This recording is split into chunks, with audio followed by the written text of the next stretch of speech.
sword plunges straight through a man's chest. The blade trembles from the impact, and yet the man doesn't scream, doesn't beg, doesn't even flinch. In the final moments of his short life, the man makes one last request, and it drips with the kind of arrogance only a man like him could pull off. The woman holding the sword says nothing. She doesn't hesitate either. She simply does as he asked and twists the blade without a single word. Blood pours from the wound in great rushing waves. Still, the man does not cry out, does not collapse in panic. He just accepts it. His hand rises, slow, trembling, reaching toward the face of the woman standing over him. His blood-stained fingers leave a streak of red across her cheek. She doesn't react, not even a little. Her face is cold, unreadable, completely untouched by any of this, the same way she's always been. And somehow, that absolute stillness is exactly what the dying man finds beautiful. It's a sight worthy of the end of his life, and he knows it. A faint smile crosses his pale lips. His last breath carries his final words into the air like smoke, bitter and curling and gone before they could mean anything to anyone.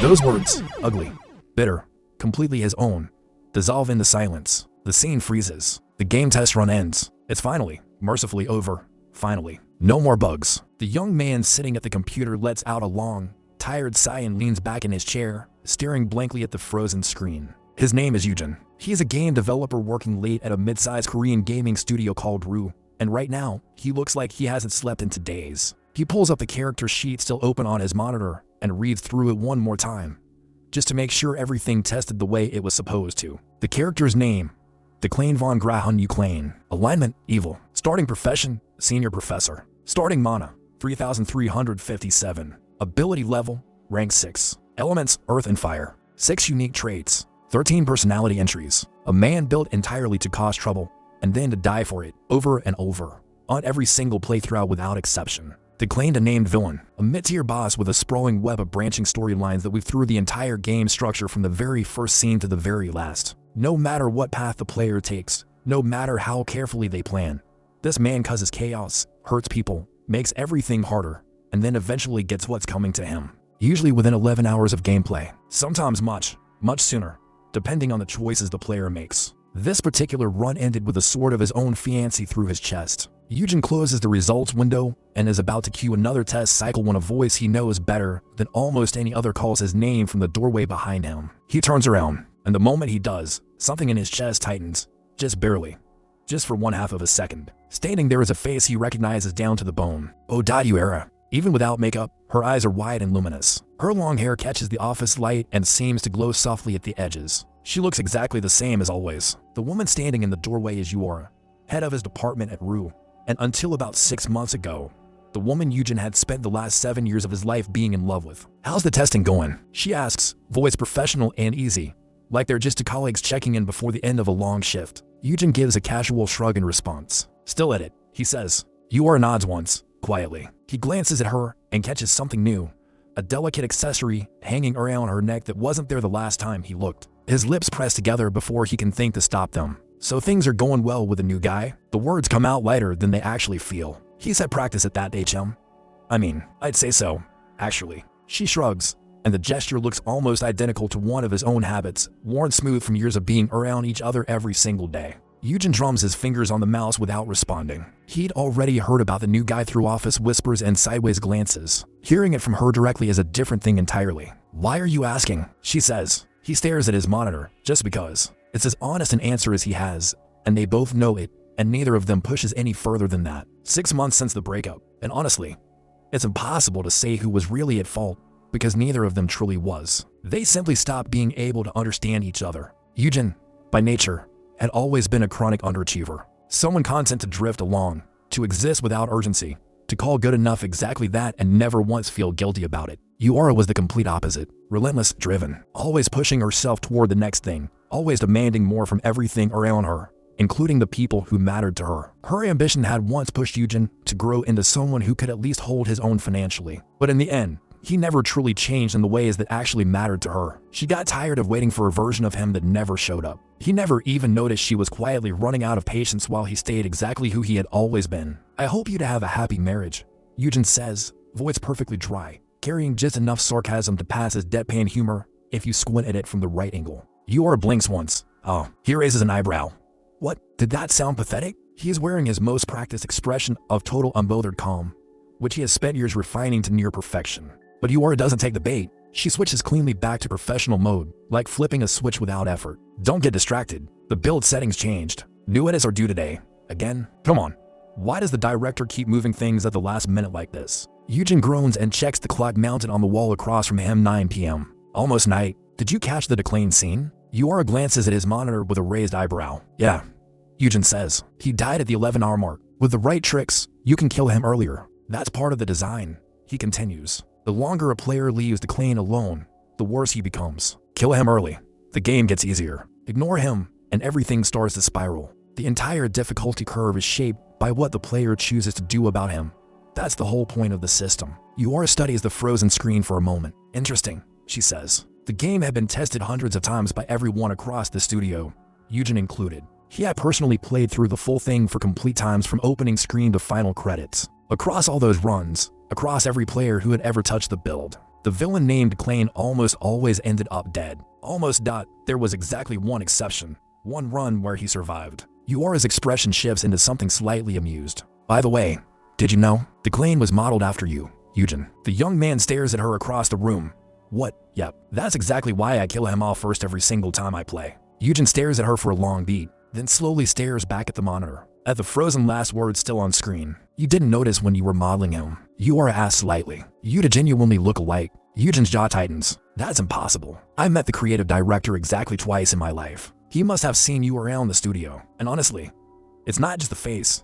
Even your personalities match up. Eugen's voice goes completely flat. My personality matches a man whose final dying words were a curse spat at a woman. Eugen lets that sit for a moment in the silence between them. You're similar. Eugen sits with that for exactly one beat. So that's why you left me. The moment those words leave his mouth, Yura's expression goes completely razor sharp across the room. He raises both hands immediately, an exaggerated surrender. Sorry. Did that even sound pathetic? I honestly can't tell anymore. He can't help himself. He has never been able to help himself. She doesn't laugh, but the corner of her mouth twitches just barely before she shuts it back down. You really are pathetic, she says finally, voice flat and unhurried and completely certain. After hearing it enough times, what can I say? I start to believe it a little. He leans back. Stop talking and do your job. What's your actual take on the game after 4 full runs? Eugen drops the routine entirely and looks back at the screen. It's genuinely fun. The world building is solid.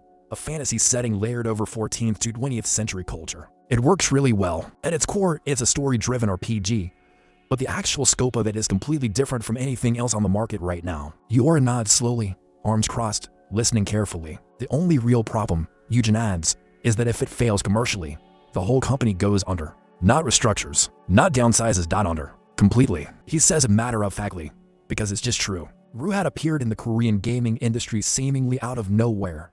A studio born in a country not exactly famous for console gaming, and yet they kept putting out successful title after successful title. Now, with the entire global industry watching, REW was developing an AAA title so ambitious that the development budget alone had already broken every company record in existence by a significant margin. If this failed, it meant total collapse. No safety net, no pivot, strategy, just the end, arriving cleanly and completely, and nothing left standing on the other side of it. It won't fail, Yura says with quiet confidence. You saw the response to the gameplay reveal. People didn't just react, they lost their minds. The demand for this game is enormous already. What made the game genuinely special was its approach to narrative and difficulty together. Single player on the surface, but the player was never truly alone in the world it created. Named characters, each one powered by advanced AI systems, moved and reacted and made real decisions alongside the player, creating a story that felt alive and genuinely different each playthrough. Fresh, ambitious, and deeply original. Gaming press around the world had already made their predictions before a single copy sold. Game of the year. Before it had even launched into the market. As long as we keep building momentum, everything will be fine, Yura says, and she means it fully. We'll get through this no matter what happens. We always do. Eugen nods and actually believes her. The game offered players an extraordinary range of paths to walk. Knight, mage, demon, demon hunter, administrator, adventurer, mercenary, king, aristocrat, any role, any destiny, every choice yours alone. It's going to be great, Eugen says, and for once there's no sarcasm layered underneath the words. And honestly, I'm getting a bonus out of this either way, so I have very personal stakes now. Yura smiles. Then her gaze drifts toward the window right beside his desk.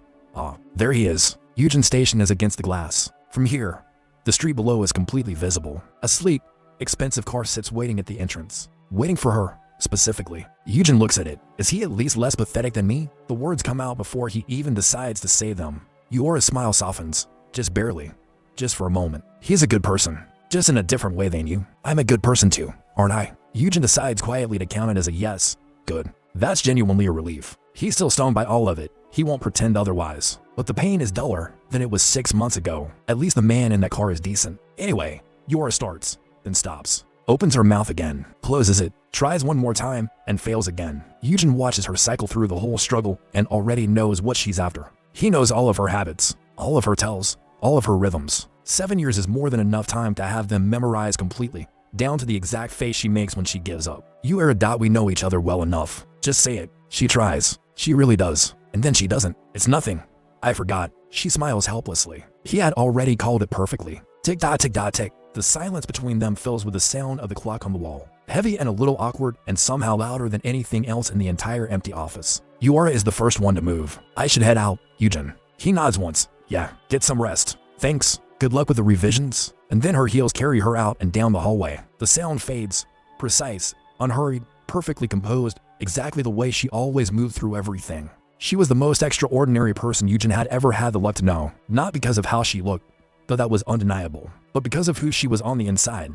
Warm and brilliant and quietly remarkable in ways she never once tried to advertise. His greatest stroke of luck in life. Wrapped up in a person he couldn't find a way to hold onto. The first human being who had ever truly convinced him that people were capable of changing. Goodbye, he murmurs, too quiet to reach her, just for himself. He exhales slowly, turns back to the monitor, lets the weight slide off his shoulders as best as he possibly can manage. Alright, the director's something else too, honestly. He stares at the dead face of Declane still frozen on screen. A slow chill crawls up his spine from somewhere he can't quite identify. That villain was modeled after him. He squints at the face on the monitor, tilts his head to one side. Okay. Reluctantly, he can see it. There is something there. He just never knew it was him. During the modeling process, he had thought the character looked like someone he recognized. He simply hadn't realized, not even for a second, that the person he was thinking of was himself. Fine. I'm at least making him better looking. The character was essentially done, but the studio's leadership had granted Yujin final say over the model's last few details. He wasn't going to waste it. He had never once been called ugly in his life. The least he could do for himself was give this strange, reflected villain, this warped mirror image of who he apparently is, a face worth having. A few careful adjustments, refinements to the jaw, the posture, the lighting. He steps back from it and checks the result with a critical eye. Acceptable. Maybe even better than acceptable. As he reviews the final version, the character's full stats window catches in the corner of his screen. Yujin pauses with his hand on the mouse, reads through it slowly, then reads it again. The game defined personality through the categories. Traits, which shape base stats directly, and personality, which influence them quietly from behind the scenes, invisible but constant. The more significant a character was to the overall story, the longer and more intricate both of these lists tended to be. Declane's lists are very long. Yujin reads through every single entry. Declane's traits: terrifying grace, prodigy, mediocre magical talent, unwavering will, aesthetic intuition. Villain's fate, 6 entries, and already one massive, almost cruel contradiction sitting right there. Prodigy paired with mediocre magical talent, right next to each other. That is genuinely one of the cruelest trait combinations I've seen written into any character in any game anywhere. Then the personality list: elitist, misophobe, disciplined, ambitious, aristocratic manners, receptive, domineering, pretentious and decisive, obsessive-compulsive atheist, and more still listed below that. Yujin frowns at the screen. He is not an elitist. He is definitely not a misophobe or pretentious. He has no real authority over anyone. So where exactly does domineering come in for him? He stares at the code panel beside the trait columns. Nobody else is in the office right now. He's not planning on doing anything wrong. He's just looking, just scrolling, just exploring for fun. He finds one trait that makes him stop scrolling: comprehension. With this, at least you won't be quite as miserable as you currently are. It reads like empathy, the genuine ability to truly understand. Yujin drags comprehension into Declane's trait list without spending too long thinking about it. Then, almost as a joke to himself, he keeps going. Born wealthy, Midas touch, clear vision, Iron Man. What am I even doing right now? He adds about 5 traits in total, subtle ones, nothing that would be obviously out of place, and only then does he finally feel satisfied enough to stop clicking. He releases the mouse, drops back into his chair, stares at the ceiling for a long moment. A quiet laugh escapes him before he has any chance at all of holding it back. It sounds a little hollow. 7 years. 7 whole years. 7 years together. And it ended in what felt to him like a single unannounced moment, arriving without any warning, without any of the build-up he should have seen. Or maybe only he experienced it that way. Maybe she had been pulling away slowly, gradually, for much longer than he ever noticed, getting tired in increments too small for someone like him to read, slowly preparing herself for an ending she had already decided was coming at some point. And Eugen just hadn't known, hadn't seen how close to the edge they already were. He had missed all of it. Ding. Eugen nearly launches himself clean out of his chair. A notification blazes onto his screen from the studio's internal messaging system. His heart hammers for a full second before he processes it. Rue 5107th Lane. Eugen, still working. The sender is Lane, project director, head of the AI division. Clearly a foreigner, based on the name alone. Eugen types back without hesitating. Yes, still here. If you want me to make changes to any of the character models, just let me know. I'll start immediately. He moves the cursor to quietly erase the traits he just added to Declan. Lane, nah, that's not why I'm messaging. Just watching and waiting for something. His hand freezes on the mouse. Watching. Waiting. For what exactly? He looks around. The office is completely empty. Watching. For me. He types it slowly. Hit send, waits. The reply comes back almost immediately, loaded with a laughing emoji and something that reads like barely contained glee on the other side. Lane. PFA. No tilt, look out the window. Eugen turns his head toward the glass without thinking too much about it. He isn't expecting anything particularly remarkable. He is completely wrong about that. The sky tears itself open. A flash of light rips through the darkness outside, spreading like veins of electricity branching out across the clouds, sharp and violent and far too close to be comfortable. Eugen's eyes go wide as the light floods in through the glass and fills every corner of the office around him. Then comes the sound, a crack of thunder so massive it shakes the walls. His ears ring. After that, he remembers nothing at all. The thunder, the light, the white, and then an absolute silence that swallows everything whole. Drop a comment below. Did you see that ending coming? I genuinely want to know if you called it before the lightning did. No spoilers though. A sword plunges straight through a man's chest. The blade trembles from the impact, and yet the man doesn't scream, doesn't beg, doesn't even flinch. In the final moments of his short life, the man makes one last request, and it drips with the kind of arrogance only a man like him could pull off. The woman holding the sword says nothing. She doesn't hesitate either. She simply does as he asked and twists the blade without a single word. Blood pours from the wound in great rushing waves. Still, the man does not cry out, does not collapse in panic. He just accepts it. His hand rises, slow, trembling, reaching toward the face of the woman standing over him. His blood-stained fingers leave a streak of red across her cheek. She doesn't react, not even a little. Her face is cold, unreadable, completely untouched by any of this, the same way she's always been. And somehow, that absolute stillness is exactly what the dying man finds beautiful. It's a sight worthy of the end of his life, and he knows it. A faint smile crosses his pale lips. His last breath carries his final words into the air like smoke, bitter and curling and gone before they could mean anything to anyone. Those words, ugly, bitter, completely his own, dissolve into silence. The scene freezes. The game test run ends. It's finally, mercifully over. Finally. No more bugs. The young man sitting at the computer lets out a long, tired sigh and leans back in his chair, staring blankly at the frozen screen. His name is Eugen.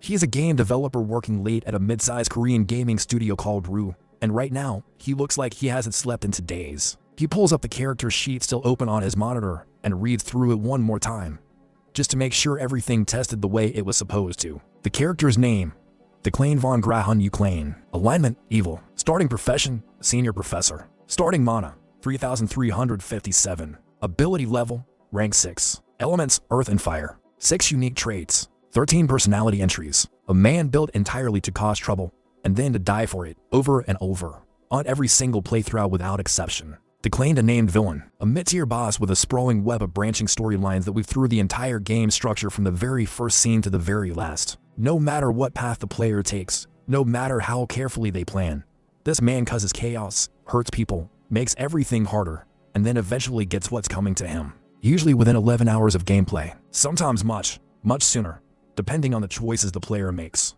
This particular run ended with a sword of his own fiancé through his chest. Eugen closes the results window and is about to cue another test cycle when a voice he knows better than almost any other calls his name from the doorway behind him. He turns around, and the moment he does, something in his chest tightens, just barely, just for 1/2 of a second. Standing there is a face he recognizes down to the bone. Odaduera. Even without makeup, her eyes are wide and luminous. Her long hair catches the office light and seems to glow softly at the edges. She looks exactly the same as always. The woman standing in the doorway is Yuora, head of his department at Rue. And until about 6 months ago, the woman Eugen had spent the last 7 years of his life being in love with. "How's the testing going?" she asks, voice professional and easy, like they're just two colleagues checking in before the end of a long shift. Yujin gives a casual shrug in response. Still at it, he says. Yura nods once, quietly. He glances at her and catches something new. A delicate accessory hanging around her neck that wasn't there the last time he looked. His lips press together before he can think to stop them. So things are going well with the new guy? The words come out lighter than they actually feel. He's had practice at that, HM. I mean, I'd say so, actually. She shrugs, and the gesture looks almost identical to one of his own habits, worn smooth from years of being around each other every single day. Yujin drums his fingers on the mouse without responding. He'd already heard about the new guy through office whispers and sideways glances. Hearing it from her directly is a different thing entirely. Why are you asking? She says. He stares at his monitor, just because. It's as honest an answer as he has, and they both know it, and neither of them pushes any further than that. 6 months since the breakup, and honestly, it's impossible to say who was really at fault, because neither of them truly was. They simply stopped being able to understand each other. Yujin, by nature, had always been a chronic underachiever. Someone content to drift along, to exist without urgency, to call good enough exactly that and never once feel guilty about it. Yura was the complete opposite. Relentless, driven, always pushing herself toward the next thing, always demanding more from everything around her, including the people who mattered to her. Her ambition had once pushed Yujin to grow into someone who could at least hold his own financially. But in the end, he never truly changed in the ways that actually mattered to her. She got tired of waiting for a version of him that never showed up. He never even noticed she was quietly running out of patience while he stayed exactly who he had always been. I hope you to have a happy marriage, Yujin says, voice perfectly dry, carrying just enough sarcasm to pass as deadpan humor if you squint at it from the right angle. Yura blinks once. Oh, he raises an eyebrow. What? Did that sound pathetic? He is wearing his most practiced expression of total unbothered calm, which he has spent years refining to near perfection. But Yura doesn't take the bait. She switches cleanly back to professional mode, like flipping a switch without effort. Don't get distracted. The build settings changed. New edits are due today. Again? Come on. Why does the director keep moving things at the last minute like this? Yujin groans and checks the clock mounted on the wall across from him. 9 p.m. Almost night. Did you catch the declaimed scene? Yura glances at his monitor with a raised eyebrow. Yeah, Yujin says. He died at the 11-hour mark. With the right tricks, you can kill him earlier. That's part of the design. He continues. The longer a player leaves the clan alone, the worse he becomes. Kill him early. The game gets easier. Ignore him, and everything starts to spiral. The entire difficulty curve is shaped by what the player chooses to do about him. That's the whole point of the system. Yura studies the frozen screen for a moment. Interesting, she says. The game had been tested hundreds of times by everyone across the studio, Yujin included. He had personally played through the full thing for complete times from opening screen to final credits. Across all those runs, across every player who had ever touched the build, the villain named Clan almost always ended up dead. Almost. There was exactly one exception. One run where he survived. Yura's expression shifts into something slightly amused. By the way, did you know? The clan was modeled after you, Yujin. The young man stares at her across the room. What? Yep, that's exactly why I kill him off first every single time I play. Yujin stares at her for a long beat, then slowly stares back at the monitor, at the frozen last word still on screen. You didn't notice when you were modeling him. Yura asked slightly. You to genuinely look alike. Yujin's jaw tightens. That's impossible. I met the creative director exactly twice in my life. He must have seen you around the studio. And honestly, it's not just the face. Even your personalities mash up. Yujin's voice goes completely flat. My personality matches a man whose final dying words were a curse spat at a woman. Yujin lets that sit for a moment in the silence between them. You're similar. Yujin sits with that for exactly one beat. So that's why you left me. The moment those words leave his mouth, Yura's expression goes completely razor sharp across the room. He raises both hands immediately, an exaggerated surrender. Sorry. Did that even sound pathetic? I honestly can't tell anymore. He can't help himself. He has never been able to help himself. She doesn't laugh, but the corner of her mouth twitches just barely before she shuts it back down. You really are pathetic, she says finally, voice flat and unhurried and completely certain. After hearing it enough times, what can I say? I start to believe it a little. He leans back. Stop talking and do your job. What's your actual take on the game after for full runs? Yujin drops the routine entirely and looks back at the screen. It's genuinely fun. The world building is solid. A fantasy setting layered over 14th to 20th century culture. It works really well. At its core, it's a story-driven RPG, but the actual scope of it is completely different from anything else on the market right now. Yura nods slowly, arms crossed, listening carefully. The only real problem, Yujin adds, is that if it fails commercially, the whole company goes under. Not restructures, not downsizes. Under. Completely. He says it matter-of-factly, because it's just true. Ru had appeared in the Korean gaming industry seemingly out of nowhere, a studio born in a country not exactly famous for console gaming, and yet they kept putting out successful title after successful title. Now, with the entire global industry watching, REW was developing an AAA title so ambitious that the development budget alone had already broken every company record in existence by a significant margin. If this failed, it meant total collapse. No safety net, no pivot strategy, just the end, arriving cleanly and completely, and nothing left standing on the other side of it. The Ukraine mansion had been unusually quiet for almost a week now. Not peaceful quiet, the kind of quiet that makes the back of your neck prickle. For a house widely considered the finest in the entire empire, this stillness was deeply out of place. The staff noticed it immediately. "Doesn't it bother you a little?" one of the younger maids whispered to another as they moved through the corridor. "It's too quiet in here." "Don't say that," the other replied, shaking her head. "Just be grateful. We don't know how long it's going to last, so we might as well enjoy it while it does." The servants had spent the first couple of days on edge, waiting for the other shoe to drop. By the end of the week, they had cautiously started to relax. "Maybe things are going well with Miss Frighten," the newer maid offered hopefully. She had only been with the household for a week and didn't fully understand the situation yet. The older maid gave her a look that answered the question before a single word came out. "I think it's probably the opposite, actually." She said it very quietly. The younger one blinked.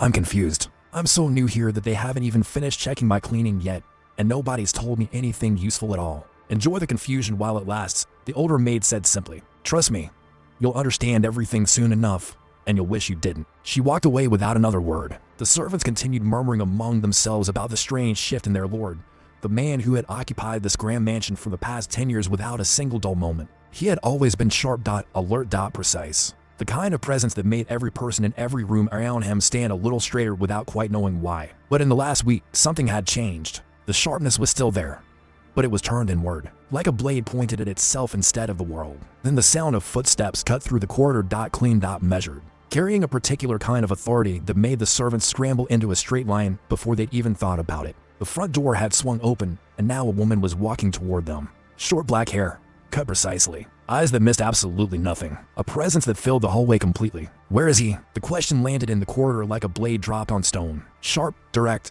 and requiring an immediate answer. The question came out sharp and direct, no preamble attached. The servants recognized her instantly and bowed immediately, not quite daring to meet her gaze head-on. This was Uriel, younger sister of the mansion's lord, and every bit as formidable as her brother in her own very different way. She was also widely known as someone you simply did not keep waiting. At present, the master is in his chambers on the upper floor, one of the servants managed. Uriel was already moving before the sentence finished. "Take me there." It wasn't a request. They led her up the grand central staircase of the mansion, past portraits and pillars and carefully arranged silence, all the way to the highest floor and the single door at the end of the hall. This door made every servant in the house nervous. It was the door everyone knew about, the one that represented their lord at his most unapproachable. Uriel walked straight up to it and knocked. Tap, tap, nothing, tap, tap. Still nothing. Tap, tap, tap. The young woman's patience ran out in approximately 4 seconds, and she pushed the door open without a further second of hesitation. "Hey." The door swung open and Uriel stepped inside without waiting for any further invitation or signal from the room's occupant that he was ready to receive her.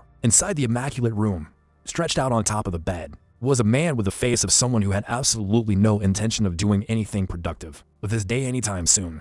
His hair was dark and faintly luminous, like a crystal catching dim light at an unusual angle. His features were clean and precise, the kind of face that would stop a room under normal circumstances. Right now, those features looked slightly rumpled, a little unfocused, like a very expensive painting that someone had slightly crumpled at the edges and hadn't bothered to straighten back out. Uriel stared at her brother and felt absolutely no softness about it. "What on earth do you think you're doing lying there like that?" The servants behind her went visibly tense at her tone. But the man on the bed, Declan von Grahun Ukraine, senior imperial professor, named villain, and at this particular moment the body currently housing one very disoriented Korean game developer, just murmured quietly, "I thought if I slept just a little longer, I'd wake up where I was supposed to be." Apparently that didn't work. He said it like a man reporting minor weather conditions to no one in particular. The maids exchanged a glance behind Uriel's back. Every single one of them was thinking the same name. Julie von de Frieden, the second daughter of the Northern Frieden family, his fiancée. These two had been officially engaged for some time now. Their feelings toward each other, however,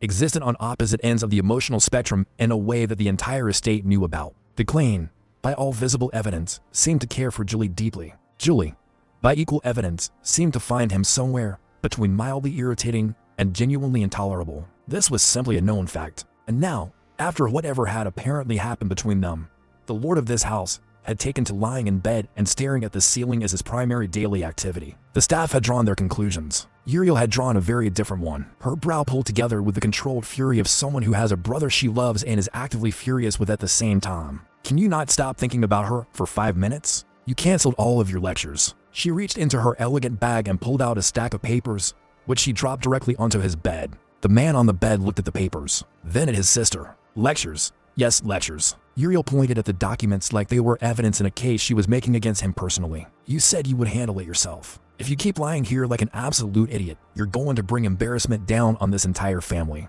Is that what you want? Her voice was impressively sharp. There is a university event scheduled and you are expected to appear. At the very minimum, if you have any intention at all of keeping the professorship that you supposedly value so much, you will show up. The man on the bed looked up at her with an expression that was somehow both completely unbothered and faintly amused. You're so strict, he said simply. His voice was warm and easy. That single observation made the veins at Uriel's temples pulse visibly. I am not strict. You are simply being ridiculous. An absolute idiot. Very bold language for a sibling. The servants flinched, but the lord of the house did not react, did not stiffen, did not narrow his eyes or reach for any of the social weapons that everyone in this household knew. He possessed in significant quantity. In the old days, he would have responded to something like that with a single look that made the air in the room feel about 10 degrees colder. Today, nothing. Just quiet. Just a faint smile. Fine.go HMPH. Uriel turned on her heel and walked out, radiating irritation from every angle. She had no interest in watching her brother mope over a girl who didn't want him. The servants scrambled after her, offering food and refreshments and apologies for the distance she had traveled.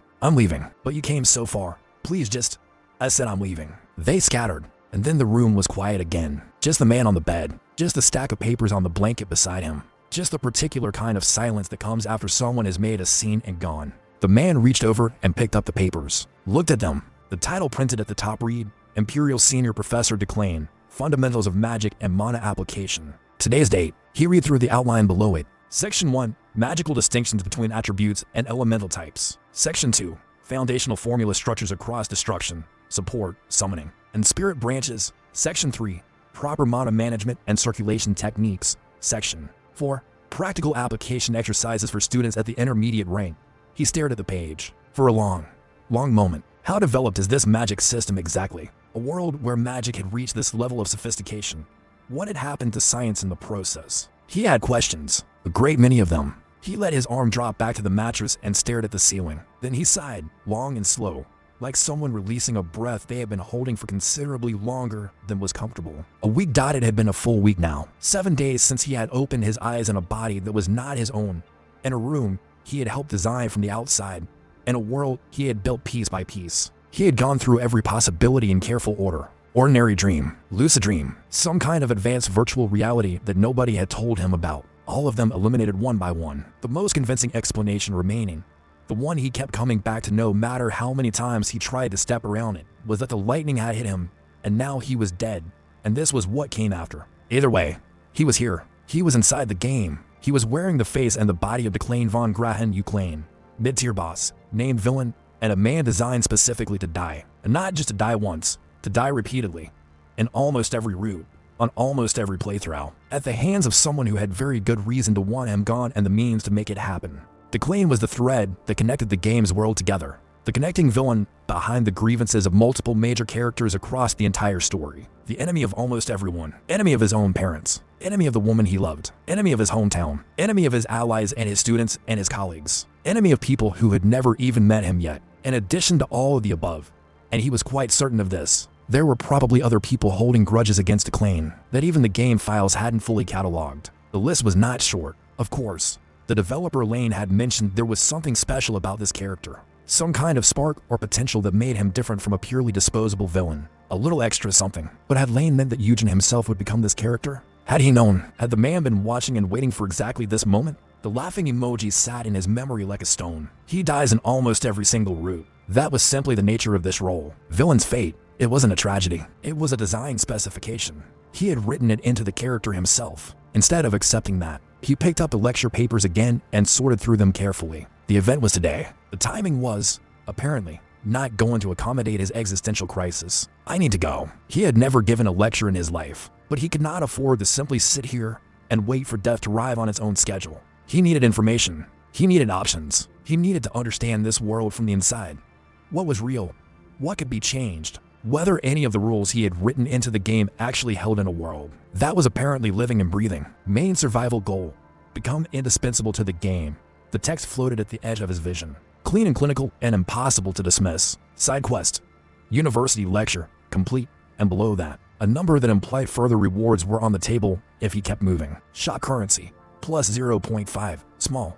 But it was something. And something, right now, was considerably better than nothing at all. Those words flickered into view at the edge of his vision, floating there like a notification overlay from a game he was now somehow playing from the inside. He blinked. They stayed. He had noticed the system prompt starting on the first day. Brief flashes of text, hovering just inside his field of vision like translucent pop-ups that nobody else in the room could see at all. The main goal was clear enough. Become someone the story cannot remove without losing something essential. Make himself too important to kill off. That was the survival strategy in broad terms. The side quest currency was interesting. Shop currency implied the existence of a shop. He had no idea what the shop contained or how to access it, but 0.5 for one lecture seemed like a reasonable start. There was also the matter of Uriel. His sister had just stormed out of his room, and she was listed in the game's data as one of the contributing factors into Klane's potential death routes. Carefully noted, he also needed to go because of comprehension, the unique rank trait he had added to Klane's file himself, sitting there in his stat panel and waiting to be useful. He intended to find out how useful. Comprehension, unique rank, the ability to understand things completely, functions by consuming mana. He had added it on a whim, thinking it was something like empathy. He had drastically underestimated it. He got up from the bed, went to the bathroom, turned on the shower, and stood under water that was, to his considerable relief, genuinely hot and coming out at excellent pressure. He stood there for a while. He had not yet figured out if he was allowed to feel grateful for a functioning shower, while simultaneously processing the fact that he was trapped in a fantasy game world. Wearing a dead man's face, he felt both. After the shower, he opened the door to the wardrobe room. He stood in the entrance and stared. The room was larger than his entire apartment had been, every surface lined with garments that cost more than cars. He moved through the wardrobe slowly, letting instinct guide him. Declane's traits were running in the background, aesthetic intuition already making certain selections feel obviously right. He pulled out a white shirt, then an aristocratic dark navy suit, a blue tie that worked against expectation, and a long coat layered over everything. He pulled out a white shirt, dark navy suit cut in the aristocratic style of this world, a blue tie, glasses that somehow managed to look intelligent rather than academic, a long coat layered over everything. He sprayed himself with something from a row of bottles on the shelf, something cool and precise and not overwhelming, and then stood before the tall mirror in the corner of the wardrobe room and looked. The man in the mirror was, objectively, a lot. The clothing, the face, the posture Declane's body defaulted to. It was all working in concert in ways Eugen had genuinely not anticipated at all. Nauseatingly elegant was the phrase that came to mind. Like someone had taken the concept of composed authority and given it a very expensive haircut. High and cold and immaculately put together. Completely insufferable. And yet, it worked. There was no denying that. Every element was cohesive. The effect was precise and deliberate and impossible to look away from. The traits were clearly doing exactly what they were designed to do. Terrifying grace, aesthetic intuition, aristocratic manners, all three running simultaneously, shaping everything from the angle of his chin to the way his weight settled across his feet. He could feel them operating. That was the part that bothered him most. The traits were influencing his behavior in real time, not controlling him outright, but exerting constant pressure. Like a current he had to actively resist. He could feel aristocratic manners operating at the base level of how he held himself. It was subtle. It was persistent. It was going to require a lot of attention to manage. Watching his own reflection behave with that effortless manner precision, Eugen felt something sharpen in his chest. He needed to say it out loud, just to hear it, just to make sure it was still true. Eugen. He said his own name to the mirror. The man in the reflection looked back at him with those composed, aristocratic features and said nothing back. That is my name. That is who I am. A healthy South Korean man in his early 30s. Tall by most reasonable standards. Not bad looking, if he was being objective. A confirmed underachiever, according to at least one person he had loved very much. A pathetic, lazy idiot, he said, and almost smiled when he said it, because it sounded so completely wrong coming out of this face in this room with this impeccable suit on. And that is not going to change. He raised one hand and slapped himself across the cheek. The sound was sharp and clear in the quiet room. His reflection did the same. He nodded once at it, a firm, private agreement, and walked out the door. The courtyard of the Uclane mansion was bright and well kept, with a particular kind of manicure perfection that comes from money applied consistently over a very long period of time. A car waited near the gate. The design was antique, something close to the early automotive era. style with a specific aesthetic of a world where engineering had developed alongside magic, rather than in place of it. It was, frankly, beautiful. "Good afternoon, my lord," the driver bowed. Eugen inclined his head in return. The gesture came automatically, drawn out of him by aristocratic manners before he had made any conscious decision to perform it. He climbed into the back seat and found, already sitting there, a small figure in a hooded coat. Young male. The hood was pushed back just enough to reveal a face that was currently expressing pure controlled panic. Professor. "Good afternoon." The young man's voice was wound extremely tight. He thrust a thick stack of papers forward with both hands, visibly bracing for something. "I prepared these. That is, I've been working under you for 3 years, so I took it upon myself to..." He stopped. "Waited, your image?" Eugen asked, glancing at him. The young man blinked. "Yes, sir, I am." "Then you already know the material." He reached out and accepted the papers. "I was joking. Good work preparing these." The young mage assistant stared at him like he had just started speaking in an unknown language. "I beg your pardon." "You did well," Eugen said simply, and turned his attention to the documents in his hands. He could feel it, the young man's complete bewilderment radiating from the seat beside him. Compliments from Declan were apparently not a standard part of the job description. Eugen filed that away for later reference. He looked down at the papers, a fully prepared lecture script, written out from opening remarks to closing summary. Every transition marked, every example noted, every section timed and organized and ready to go. The paper felt slightly strange in his hands. Not painful, not quite, but subtly wrong, like touching something through the wrong kind of glove. The misophobe trait, making itself known in small persistent ways. He was going to need gloves for this. He filed the note away. For now, he turned pages carefully and let comprehension reach into the material and restructure it into something genuinely usable. The magic system was more sophisticated than the game's documentation had implied. The way elemental branches interacted with control-type magic, the underlying logic was genuinely elegant once clearly seen. He hadn't fully appreciated it from the outside. From the inside, with comprehension pulling the structure apart and laying it flat, it was something else entirely. Comprehension wasn't just translating. It was restructuring, rearranging the written words into a framework that felt intuitive and complete, as if he had always known this and was only now remembering it. About 30 minutes into the drive, the world outside the window changed entirely. The city fell away, replaced by open grounds and then by something much larger and more deliberately composed. An enormous gate came into view first, flanked by columns of pale stone and a road that widened steadily as the car rolled forward and the campus opened up around them. An enormous gate came into view first, then the road widened, lined on both sides by trees whose branches arched overhead and filtered the afternoon light into long golden strips across the ground. At the far end of the avenue, a statue stood at the entrance to the main grounds. The first emperor, rendered in pale stone, one arm raised toward the sky in a gesture that looked either like a welcome or a command. Beyond the statue, buildings spread across the grounds in every direction. Lecture halls with wide stone steps, research towers with narrow windows, and gardens full of movement and afternoon light. Sunlight fell from above in long, clean angles, catching the edges of the architecture and making everything glow slightly at the borders, like a painting that hadn't quite decided to stop being a world yet. The Imperial University, Eugen said quietly, almost to himself. The car rolled slowly through the gate and onto the inner road, and he watched the campus spread out around them like something being remembered. This place, every building, every pathway, this exact quality of light across the specific arrangement of stone had come from his hands, from documents built and revised and rebuilt across months of work. And now it was standing in front of him, surrounding him on every side, real in a way that no rendering or document had ever come close to capturing, from the outside looking in. And now it was real, more real than any rendering, more real than any description, more real than anything he had ever been prepared to stand inside and actually look at with his own borrowed eyes. Eugen stared out the window and felt something he hadn't expected to feel in the middle of all of this, something that sat very close to wonder, quietly. Before he had the chance to talk himself out of it, the car rolled to a stop just inside the university gate, and for a moment Eugen simply sat there and looked out the window without moving. He had spent months building this place on a screen, every building placed deliberately, every courtyard proportioned by hand,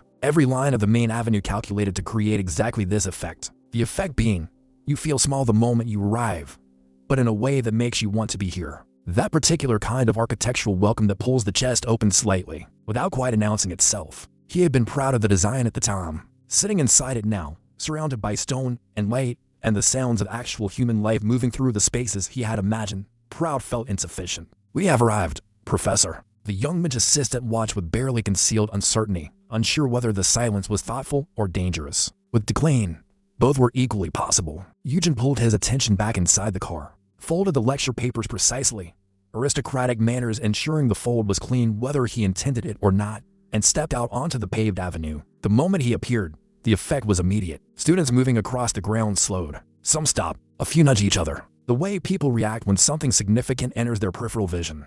Declan von Grahun Ukraine, senior imperial professor, returning after an unannounced absence. That alone was enough to generate attention. The face, the bearing, the suit did the rest without any help. Eugen walked without adjusting his pace. Terrifying grace was operating at full capacity and had been since he left the mansion. And fighting it right now would have looked worse than accepting it. He accepted it. The lecture hall was a large room with tiered seating that curved upward in a gentle arc, lit from above by a series of high windows that ran along the upper walls and caught the afternoon light at an excellent angle. He had designed those windows himself, argued for their placement in 3 separate revision meetings. Watching the light fall through them now, exactly the way he had calculated it would, felt deeply strange. The students were already in their seats when he arrived, about 60 of them, ranged across the tiers in various states of readiness. When Declan walked in, readiness became universal in approximately 2 seconds. Spines straightened, notebooks opened, conversations cut off mid-syllable. The particular atmosphere of a room that has just become very aware of itself settled over the lecture hall like a change in air pressure.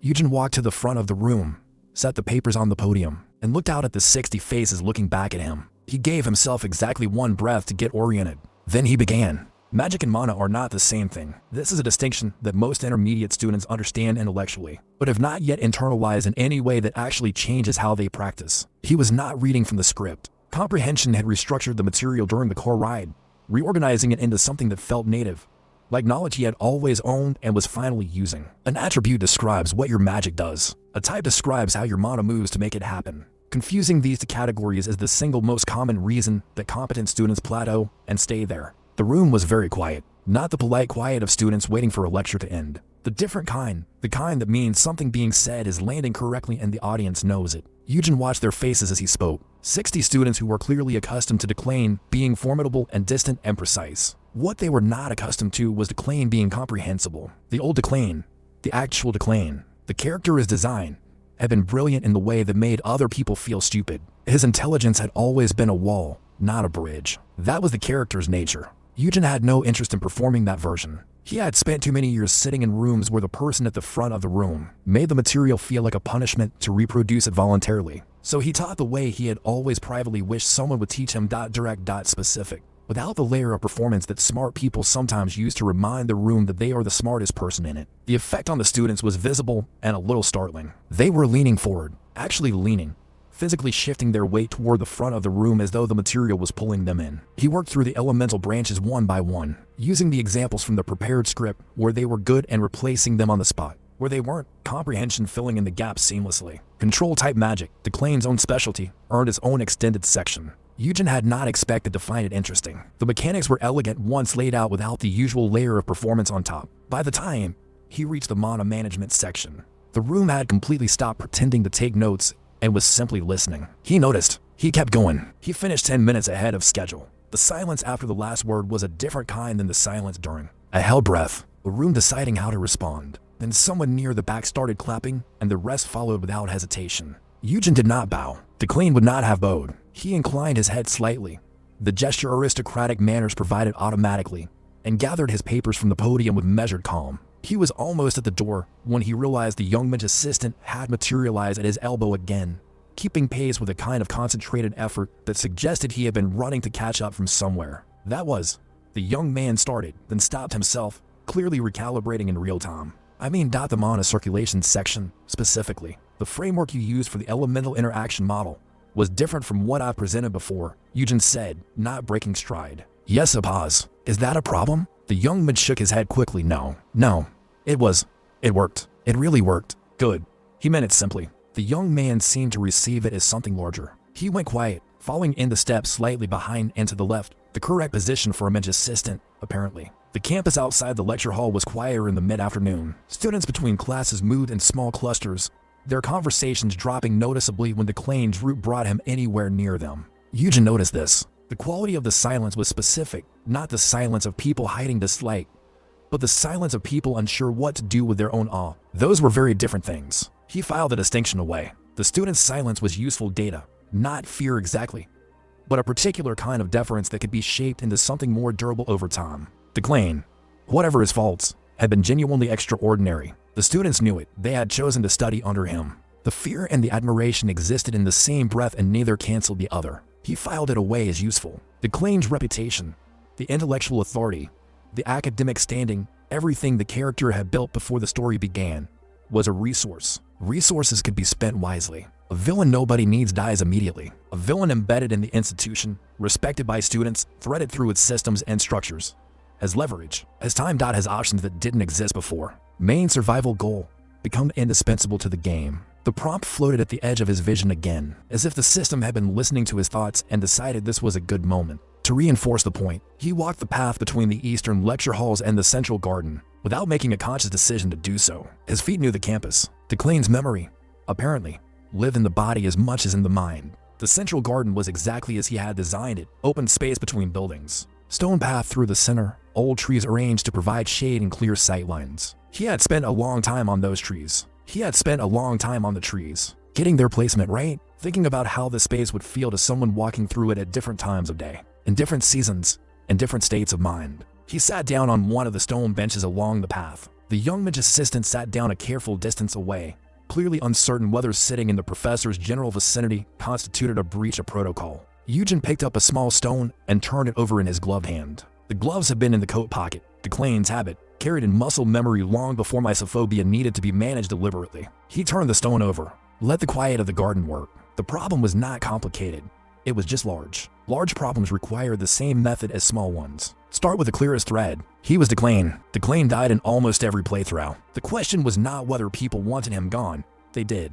But whether he could change what he represented before anyone decided to move on it. Uriel, sharp, angry, concerned in a way that expressed entirely his aggression. Not a threat yet, possibly an ally, if handled with appropriate care. Her perceptiveness made carelessness immediately expensive. Julie Von de Frieden, his fiancée. The woman who drove a sword through Declane's chest in the opening scene of the game. The woman who had killed this character the very first time Eugen himself had tested the story. Julie was the most complicated entry on the list. Not because her hostility was the greatest, but because the reason for it ran the deepest. Approaching it without making everything worse was the challenge. He was still working through it when footsteps on the path brought him back. He looked up and went very still. The person walking toward him was someone he had designed, but never expected to actually face. The young woman had short dark hair and posture that announced itself before she arrived. Clean, deliberate, the bearing of someone who had decided precisely how much space to occupy and was occupying exactly that. She had not seen him yet. She was reading, a folded page held loosely in one hand,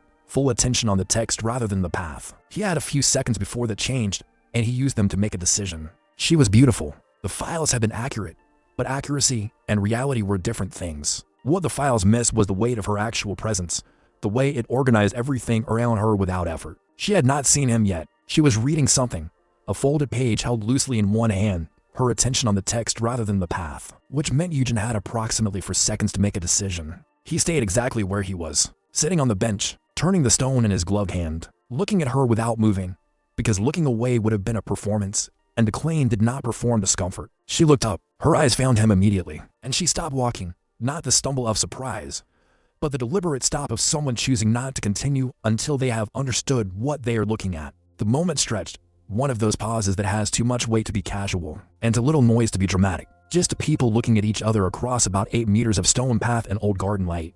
Julie Von de Frieden looked at the man on the bench the way you look at something you have made a decision about and are now having to reconsider, because the thing is not quite behaving the way you expected it to. Eugen looked at her the way you look at someone you have designed from the outside, and are now meeting for the first time from the inside, which is an experience for which there is no useful prior reference. Professor Euclane. Her voice was precise. Not warm, not cold. A temperature that had been deliberately selected and was being maintained through active effort. Neutral as a weapon held at rest. Miss Frieden. He returned the title without color, without warmth, without anything that could be read as reaching toward her or retreating from her. Perfectly level. The stone turned once more in his hand. Something crossed her face. Not much, a flicker, quickly gone. But it was there. The slight recalibration of someone who expected one thing and received another, and is now quietly updating their model of the situation. This was not how Declane talked to Julie. Everyone who knew this story knew how Declane talked to Julie, with a particular kind of intent and pressure that she had never once responded to with anything but contempt. The absence of that pressure was, apparently, its own kind of signal. She looked at him for another moment, then she looked at the stone in his hand, then back at his face. "You seem different," she said. The words were careful. The tone had not changed, still that controlled neutral, but there was a question underneath them that she had not quite chosen to ask directly. Yujin considered the correct response for exactly the time it took to turn the stone once more. "Perhaps," he said, and left it there. No elaboration, no invitation, no pressure in either direction. Julie looked at him a moment longer. Then she tilted her head, very slightly, the way someone does when a situation turns out less legible than assumed. She had expected this to be simple. She folded the paper with one clean movement, tucked it away, and walked on. Past the bench, past him, down the path without looking back, her footsteps as measured and deliberate as everything else about her. Yujin watched her go and did not move until she was completely out of sight, around the far curve of the path. Then he let out a breath, long, slow, and very quiet, and stared at the old tree across from him. "Professor." Rail's voice came carefully from a few feet away. "Are you all right?" He sounded like someone who had held the question back for 5 full minutes, and simply run out of patience with his own restraint. "Fine," Yujin said, and then, because the young man was clearly going to remain concerned regardless, "What's your name?" A pause. "Rail, Sir Rail." He said it once, to fix it. "Good work today." Rail looked at him with the expression of someone who, across 3 full years working under Declane, had received a compliment exactly twice and was still not entirely certain how to process the experience. Yujin set the stone down and stood. He straightened the coat and looked at the garden, his design, his world, full of people with every reason to want this phase to stop existing. He breathed. He decided. He had always believed that a situation, understood clearly, could be navigated. Understand the problem first, move second. That was the one piece of advice he had ever fully retained and actually used. The people around him, Uriel, Julie, others not yet encountered, all carried weights that Declane had loaded onto them over years. None of those debts had been forgiven. He could not reach backward and erase them, but he could change what Declane did from this point forward. That was the only variable actually under his control. One lecture, one conversation on a stone path. That was the start. Starting with the lecture. Starting with Rail. Starting with 8 meters of stone path and a woman who had looked at him and found something she wasn't expecting and had not yet decided what to do with that information. That was a thread. Thin, uncertain, easy to break, but a thread. And in a story built on choices and their consequences, a thread was not nothing. A thread was, potentially, exactly enough. Side quest complete, university lecture. The text appeared cleanly at the edge of his vision and dissolved before he could read it twice. Another line appeared below it immediately. New quest available. Speak with the named characters. Progress. 1 of 7. 7 named. Characters. He had just counted 1. 6 remaining, with varying degrees of danger attached to each of them. Shock currency. Plus 1.0. Double the previous amount. The system, apparently, rewarded completion and conversation equally. That was worth remembering going forward. The prompts faded as quickly as they came. Yujin looked at where they had been, then at Rail, watching him with the patience of someone who had learned that stillness was the correct response to Declane. "Let's go," Yujin said. Rail fell into step immediately, slightly behind, slightly to the left, and they walked back through the garden together, the afternoon light shifting slowly around them as they went. They walked back through the garden without talking. Rail matched Yujin's pace without being asked, and Yujin was grateful. It meant he didn't have to perform conversation while he was still thinking through the main avenue open ahead of them, wide and afternoon warm. The arching trees lined either side exactly as he had designed them, spacing he had argued for in 3 separate revision meetings. He still thought. Students moved in clusters across the avenue. A few glanced up when Declane's silhouette came into view, then immediately found something else to look at. The practice redirect of people who didn't want to be. He had spent years thinking about how spaces shape the people inside them. He had built all of those signals into this campus deliberately. Now he was navigating those same signals from entirely the wrong side of. It was a strange thing, knowing a place from the outside and then finding yourself inside it. Like rereading something you wrote and finding the characters have opinions you never gave them. The gap was always Professor, Rail said from his customary position slightly behind and to the left. The faculty reception, the one the administration sent notice about last week, is scheduled for 3 days from now. Attendance. The pause before expected said everything. Declane had clearly not attended faculty receptions. He had clearly not been expected to be cooperative about being asked. "I'll be there,"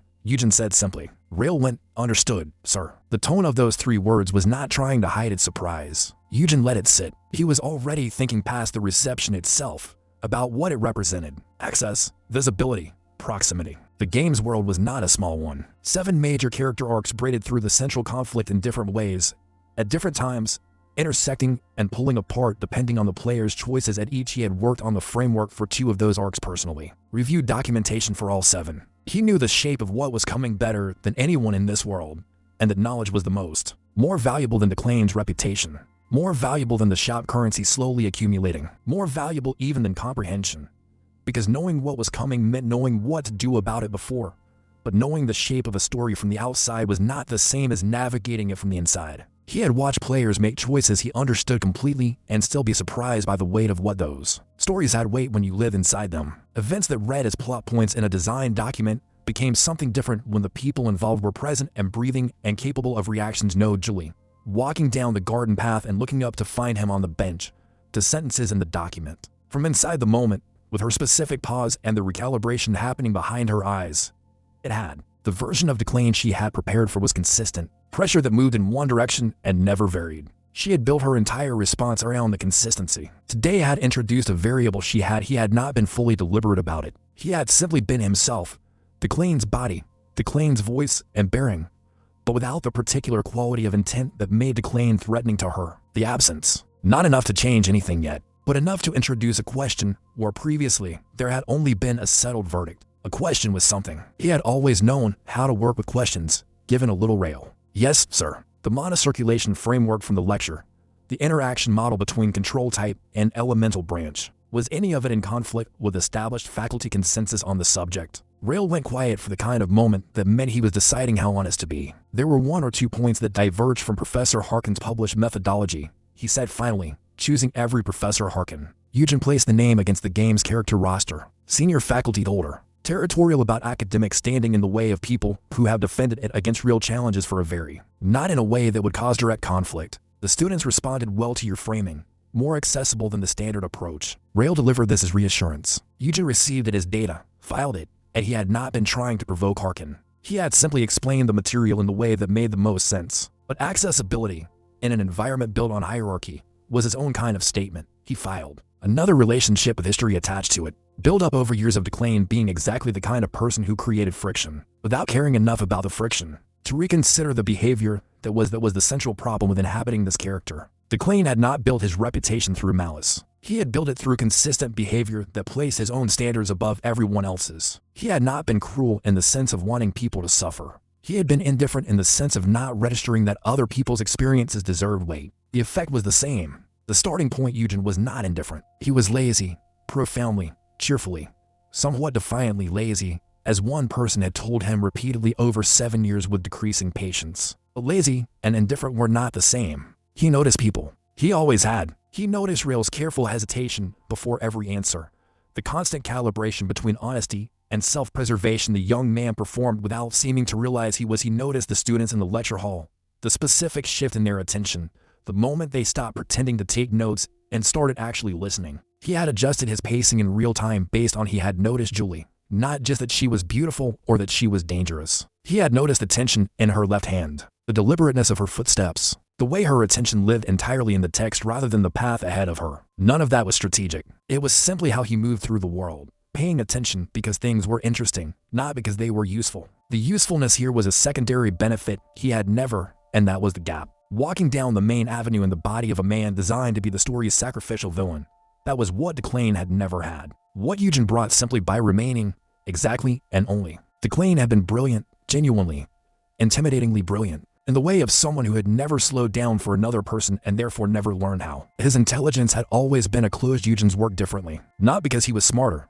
He had no illusions about that, but because his instinct was always to open the loop rather than close it, to find what the other person understood and build. Not genius, just curiosity, patience, and the particular kind of laziness that prefers doing a thing correctly once to fixing it twice. It had never been a virtue he was proud of. It turned out it had been quietly. The sun had dropped lower while they walked. The campus shifted in the late afternoon, shadows longer, light warmer, students moving with more purpose as lectures ended and everyone drifted toward wherever the Eugen stopped walking. He stood in the middle of the avenue and looked at the whole sweep of it, from the central garden behind him to the main gate ahead, the buildings on both sides, the statue at the entrance. He had built this place on a screen over 8 months, made hundreds of small decisions about it, height of windows, angle of paths, the specific way light would fall at different times of day and in different. And here it was, standing in every dimension he had imagined and in several he hadn't, full of people who didn't know they were living inside a design document, full of a story that would unfold whether he was not ready. 1 week in an unfamiliar body, 1 lecture, 1 garden conversation that ended without disaster. That was a beginning, and he wanted to be honest with himself that it was only a beginning. But he had been a game developer for 7 years. He had shipped projects on impossible schedules with insufficient resources on subjects he learned from scratch while making decisions about them. He recognized it felt like this, like standing in the middle of a space you have committed to, understanding clearly that the gap between where you are and where you need to be is enormous, and deciding anyway. Because not, Professor, Rail said quietly from behind him. Are we heading back? Eugen looked at the gate for one more moment. Then he turned around. Yes, he said. We're heading back. They walked toward the gate. The antique car was waiting where they had left it, the driver reading in the front seat with the easy patience of someone accustomed to Declane's complicated relationship with scheduled departure times. A prompt. System note. The story has begun. Named characters have been notified of your presence. Proceed with full awareness of what that means for the routes currently in motion. And for the people who are now beginning to. He stood with his hand on the door 1 second longer than necessary. Then he opened it and climbed in. Rail folded into the seat beside him with the efficiency of someone who had made that exact motion. Several the car pulled away. The university slid past the window, gate, statue, avenue, trees, everything moving from foreground to background as the car picked up speed and the campus reduced itself to a shape. Receding. Eugen watched it go. He thought about a woman tilting her head at something that hadn't behaved the way she expected. He thought about 60 students leaning forward because someone had finally explained something. He thought about Rail, 3 years working for a man who couldn't give a compliment without it registering as a significant event, who had still shown up today with a prepared script and the most careful. He thought about Uriel throwing papers at her brother's head because she had no other language for worry. He thought about the system. 7 named characters notified. 7 people somewhere in this world. He did not know what that signal was or how it would reach each of them. He did not know which of the 7 would come toward him, which would keep their distance, and which would decide the change they'd sensed. He knew the story's original shape. He knew who these people were and what they were carrying. He knew the plot points in full. But he did not yet know the actual people, not from the inside. Not really. Not him. That was the work, not system quests, not currency accumulating in a ledger he couldn't see. Understanding the people first, then moving carefully, doing it right the first time. Because in the story of the second, you did well today, Eugen said, without looking away from the window. Rail went very still beside him, the specific stillness of someone receiving an input they had not prepared a response for. Then, measuring. The script held through the elemental interaction section. That's where most prepared materials fall apart, and yours held. The part was your work entirely. A pause. Yes, sir. Another pause. I'm glad it. Eugen let the quiet return. Outside the window, the city moved past an evening light. Streets and buildings and people going wherever they were going. None of them aware that the man in the car had built this world, which was a fairly unusual professional situation, even by his standards. Even by the standards of a career that had included many unusual professional situations. Even by the standards of a week that had opened. He had a plan. Incomplete. Too many variables still unaccounted for. Too many relationships not yet assessed from the inside. But it was a real plan. The first real one since he had opened his eyes here. The car moved through the evening. Rail had fallen asleep beside him, chin dropped. Breathing slowed. The compressed exhaustion of someone who had operated at high tension all day and was finally with nothing. Eugen looked at the young midge for a moment, then back at the window. 7 named characters somewhere in this city, each going about their evening while the system sent them a signal he couldn't decode. 7 he thought about Julie walking back through the garden with a question she hadn't expected. The faculty reception in 3 days. The shop he hadn't yet accessed. Currency accumulated simply by showing up, being decent, and having one honest conversation. Surviving the story did not require him to become extraordinary. It required him to remain, deliberately and consistently, exactly who he already was, in a body built for someone else, against everything that was going to be enough. He was going to make it enough. 7 years of shipping things that didn't seem possible on the schedule given. He was not going to let a fantasy world with a villain problem be the outside the window. The last light fell across the city in long, warm angles, somewhere behind them. The Imperial University caught the light on its pale stone and held it briefly. Before the dark arrived, exactly. Eugen watched the window until the city swallowed the view. Then he closed his eyes and let his head rest against the cold glass. For the first time in a week, he did not try to think his way out of the situation. He was here. He had a plan. The story was beginning in earnest. That was enough for tonight. Tomorrow the work would continue, one named character at a time, one careful conversation at a time, until the world. He was betting, quietly and with genuine conviction, on the former. He had always been good at outlasting things through patience and the specific brand of persistence that looks, from the outside, almost exactly turns out that's a survival skill. He filed it under things that had always been true about him, and let the evening carry them both home through the dark.